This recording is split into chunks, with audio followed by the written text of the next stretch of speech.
you have dreams? Raise up your hand. Very good. Next question. How many among you have memories? Taas ang kamay. Very good. And now, I want you to think first before you answer. Are you ready for this? And then, how many among you, your dreams outnumber your memories? Next question.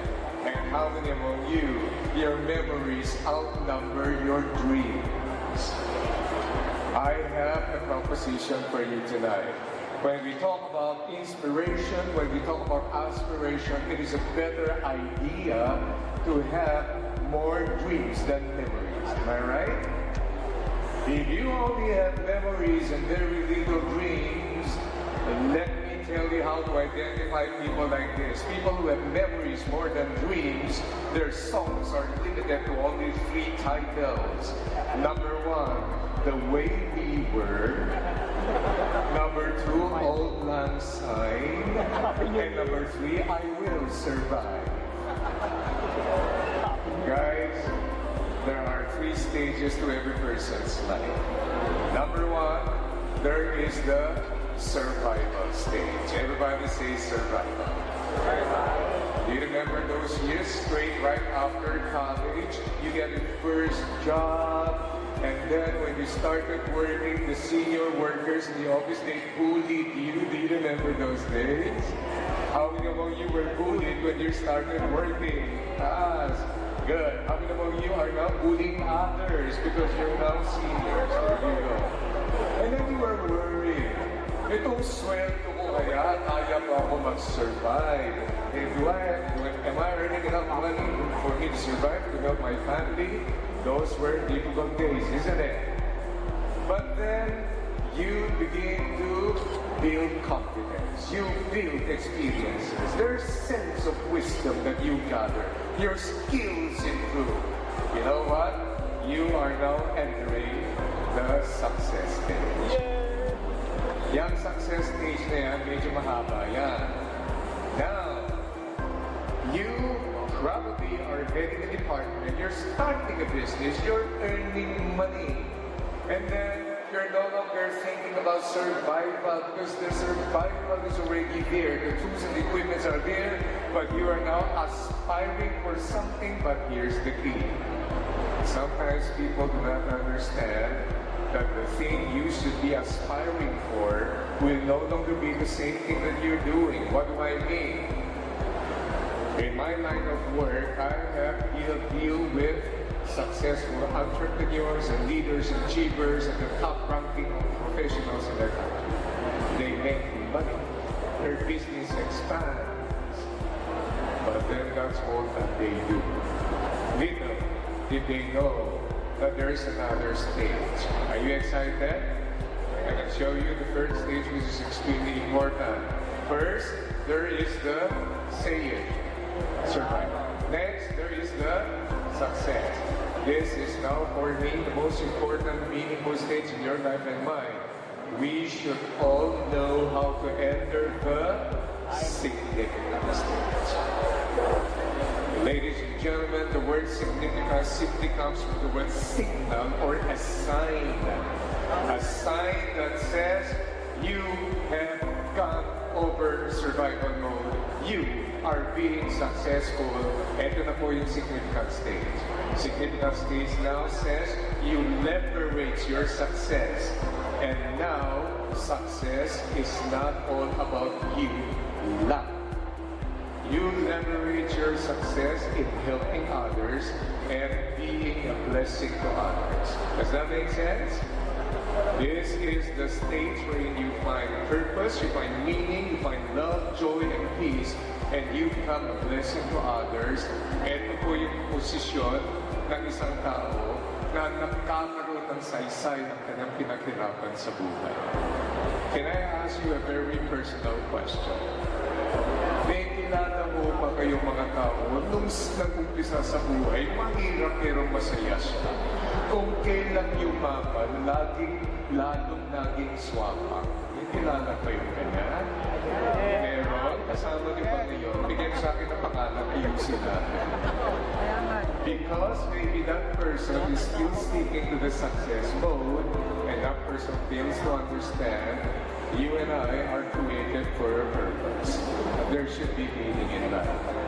Those are different aspirations and dreams in life. Now, how many of you want to be successful? Nasa kamay. Good. To be successful is an outcome. Everybody say outcome.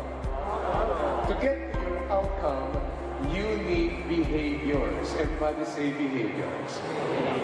You study, you grow, you develop yourself, you maintain humility no matter what experiences you go through, and then you're gonna get there. Now once the road getting to your success destination is littered with a lot of humps and lumps and bumps, you fall, you pick yourself up, you brush away the dust, you continue. There's a lot of people who are successful today, not necessarily because they are more talented or educated and intelligent. There's a lot of people today who are very successful because they simply did not give up. Never quit.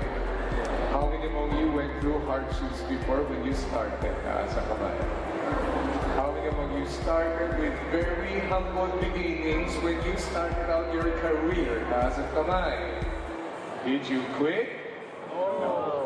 And that's why you've got dreams, you've got wishes, you've got aspirations. And then you're going to tell yourself, one day I'm going to get here. But once we reach the level of success, we have to guard ourselves. Why? Success is a heavy responsibility to bear. We don't understand how to get success. Success gets into the head. And then the spiraling down of our life begins. How many of you have experienced failures? Nasa kamay.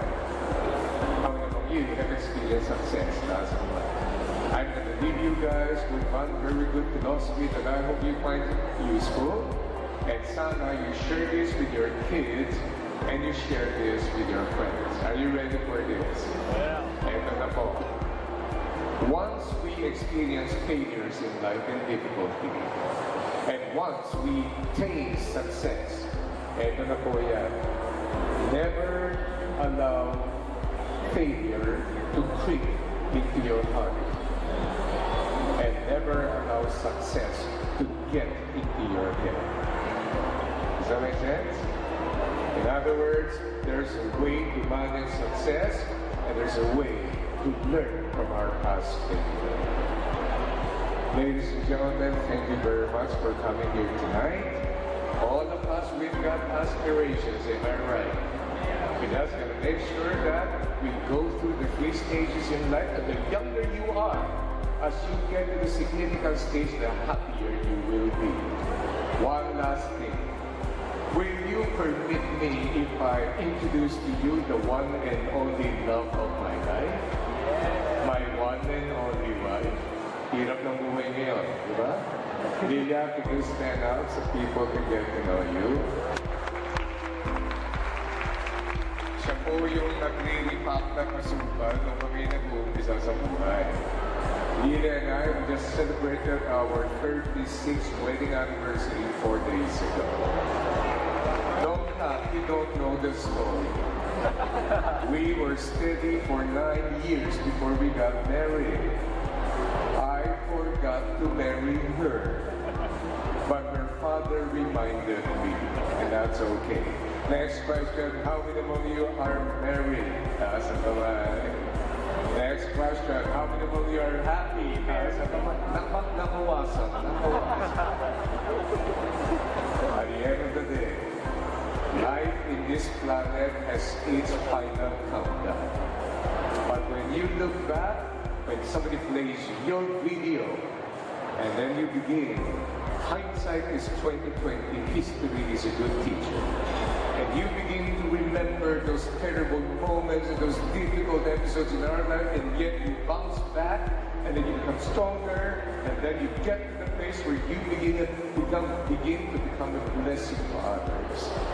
That's the greatest aspiration you can ever attain. Maraming salamat.